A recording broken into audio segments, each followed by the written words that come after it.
City of Sarah clips. Producer Nick Fury asked T.I. to do a verse on Lil Flip's Game Over remix. While at the photo shoot, T.I. discussed doing his verse.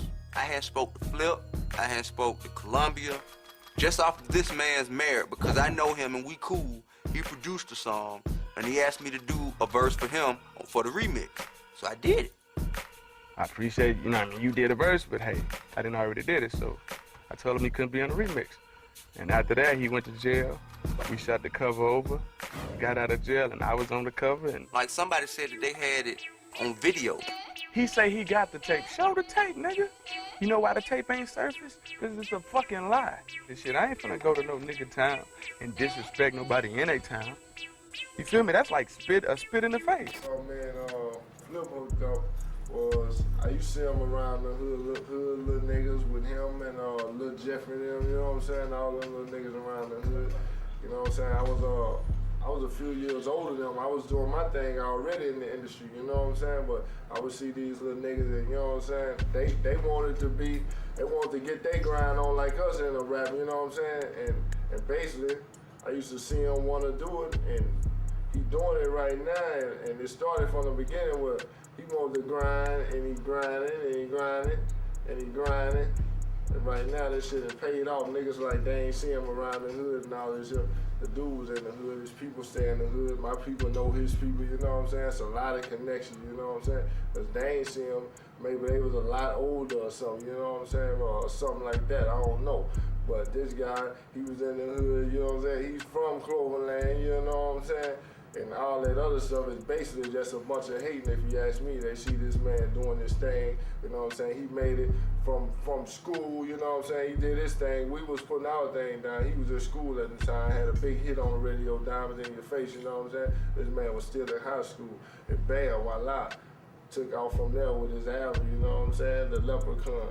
Sold him 100,000 units, you know what I'm saying? And got his grind on, got his major deal, and now he's doing his thing, and boys don't like that, you know what I'm saying? But he was the only one focused back then. I used to try to tell a lot of people, get your focus up. But the story of it is, when I'm trying to, my point of view, my metaphor is that T.I. only had $100,000. We were sitting on $1 million. And he had to go say a whole bunch of shit or anything he could to start anything to make a person say, hey, I'm yelling at you $1 million motherfuckers, and I need you to yell back at me, because if you do, everybody's gonna know who I am now. So I went back out there. I did a couple of new songs, and I did one freestyle. And the hook, this how the hook go. It say, you know my favorite rappers, Tupac and B.I., but I ride 24s just like T.I. I'm hopping out in chinchillas, you wearing Levi's. That's what I said. I never said fuck this nigga. And after the fact, I did the same freestyle when I had my access granted on BET for Sunshine video. You know my favorite rappers, Tupac and B.I., but I ride 24s just like T.I. Same freestyle to let motherfuckers know. If I would've dissed the nigga, why would I get a nigga a shout out? Did an interview and a little freestyle about me. First of all, I'm a Clover G veteran, and y'all already know who I'm better than. Y'all know T.I. can't fuck with me. You a featherweight, you don't even weigh $150. Nigga, you lucky my plane got delayed, cause I would've knocked your punk ass off the stage. You a 7-time felon, what you care about a case? Yeah, you got out of jail early cause you working with the state snitch. You a bitch. In the leprechaun suit, you know, a real Jay-Z Hot 97 move. Yeah, I mean, which was a good look. He went, he did a show, I think the next night or the night after, and I think he digitally imposed my head on top of an Ethiopian. I had a record store in Little Rock, Arkansas, and Flip, amongst other H-Town artists, was like the biggest seller product that I had out of the store. So it was only automatic that a hustler like me go to the source of where this money's coming from. You feel me? So I booked the show with Lil Flip, and then when I booked the show with him, it was like we brought him in town early so I can talk to him, and we just kicked it off and we connected and we rapped against, and you know we was in freestyle ever since. You know, as far as the transition of hip hop, you know, back then, you know what I'm saying, I was a rapper, but I was behind the scenes, taking care of business. What the fuck you say? What the fuck did you say? I said, fuck you niggas, bro. Thoughts just on the state of the Houston rap scene right now? Well, I think it is a beautiful movement still, and I think it's on its way coming back. Because you got niggas like Sauce Walker, who keeps Houston deep in the scene, DVDs and the Rantic Acts and all the 6ix9ine shit they doing and all these records. I'm the nigga who started the rapping off beat, not giving a fuck. The craziness, the screaming and hollering. That's why I look up to Sauce Walker and all now, because they younger me, but that was me trying to be me, like Sauce is trying to be him. And they shut me the fuck down. It's like they gave me pills, weed. They done put a bucket of codeine down my throat or some shit. Like, I'm metaphorically speaking, but that's how they slow me the fuck down. They're like, no, nigga, sit the fuck down. You doing too much. Yeah, finna get my underbox of Rolls Royce, man. What's up with it, man? My guy, Psycho. What's up, my guy? Yeah, he said some shit. Psycho, what up? We in the building, you know what it is, It's the war report, you know what I'm saying? He brought me here, he said he got something for me. Yeah. I'm trying to see it. I'm out here like a candy in the baby. I know they got this right here. This ain't it, is it? Hold on, nah, we ain't done no more Bentleys. This ain't no more Bentley? Nah, this right here. It's you right here. I passed it, hold this. Yeah, we gonna get you this right here. Nah, we ain't doing no more Bentleys, man. Nothing but double R's, my guy. Open this door for me. It's a pandemic, I don't touch doors. Rich click. Yeah. This is it for real? Yeah.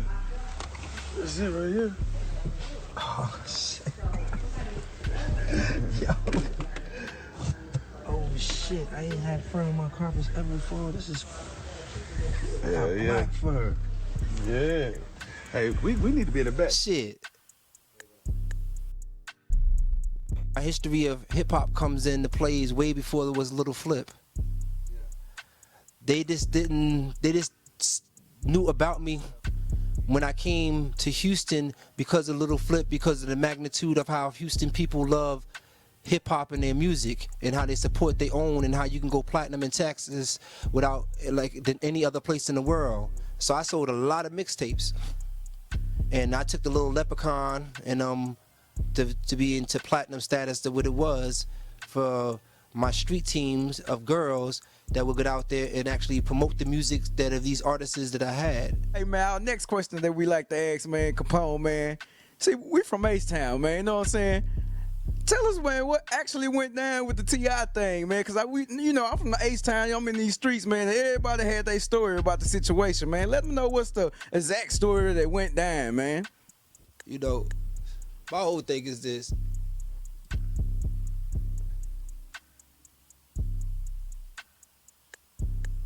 Flip ain't say nothing about T.I. when we was in Atlanta. And even though that the television show made it seem like that, but it was not. That's not reality. Because you have to have reality TV. You have to have all those components to put together to it in order for it to become a reality TV show. If you got a nigga who rap and he only selling 100 and something thousand units, then you got the fresh nigga who's throwing money everywhere with furs, diamonds. Everyone his niggas got on Clovers and diamonds, and niggas driving Mercedes Benz, Maybach, Jaguars with Burberry seats in it, and helicopters, planes, and all this other shit. And you ask this nigga to be on your album, and he say, nah, you can't get that slot. And first thing he gonna do is he's gonna throw a $100,000 tantrum, right? Of course, he can't throw $1 million tantrum because he don't got $1 million yet. You got to throw a $100,000 tantrum. So if you bite off of a nigga that throws a $100,000 tantrum, now you boost his money to be over a $500,000 tantrum. Because now somebody knows about this nigga because you aided and abetted in the conversation with a $100,000 nigga. Now, if you making $1 million, you don't play games with a nigga that's making $100,000. You came at a nigga that you felt that was weak, and you was gonna attack his character, and you gonna attack everything you take, and anything you can attack around him, and you could do all that. And if you can get it off in order to make $1 million out of a situation and make you famous, he did it, and it worked. Knocked him out. Chipped him up. All that shit. He won't even say my name, but the whole hood's though. Straight up. I knocked him out. He played Flip. I knocked him out. And whether I like it or he likes it or not, even though we have an issue with one another, we still working toward the same common goal. That's to put the South on top. You are one of the chillest guys in the game. Just always chill. You know, Right. it don't even have to be about music. You're just a chill dude. Correct. T.I. is chill most of the time. Right. Like when he's not messing with music stuff, he's a chill dude. Mm-hmm. He's neither one of y'all mess with people. Right. How did y'all end up bumping heads? I feel like it was a misunderstanding. Even though it's water under the bridge now, we cool, but it was said that I said something at a show which wasn't true. And it just spiraled into unnecessary dumb shit, you know what I mean? And that's pretty much the gist of it, you know what I'm saying? Like, I'm one of them people, if I say something, I'm gonna stand on it. Cause like I told you, my grandpa military, so if you mess up, hey, just say you messed up. If you said something, you know, so I'm gonna stand on whatever I say. But if I didn't say something, I'm not gonna say I said it and I ain't say it. So Yeah. it was just some really childish shit, you know, if you ask me. What'd you think about when Pimp C made that record where he addressed that, you know, the situation between... Oh yeah, the knocking those down? The knocking those down. What do you think? I thought it was cool. Like, I was trying to absorb when I first heard it, but yeah, like, I thought it was cool. I mean, like, I feel like it was an OG, right? You know, putting the right message, like, hey, man, come together and get the paper. But on my end, like, I never had a problem. You know what I'm saying? Like, this is the thing with me.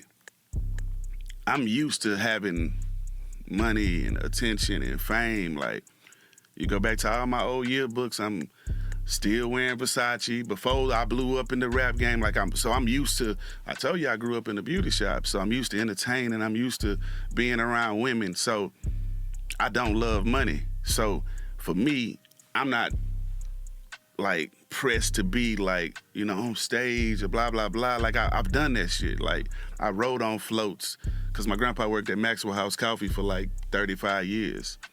So I used to be on the Thanksgiving parade floats, you know, with Marvin Zindler and all these different people. Rest in peace, Marvin Zindler. Mm-hmm. Like, so I'm used to this shit. So, you know, I don't love money, bro. I don't love fame. Like, I'm gonna get to where I need to go. I ain't finna do no weird shit. My dad also taught me if you wanna, you know, rise, you ain't gotta step on nobody to get to where you gotta go. So, you know, I just feel like at the end of the day, it was just more so immature. And me and him, we talked on the phone and moved past it, you know what I'm saying? So everything is kosher.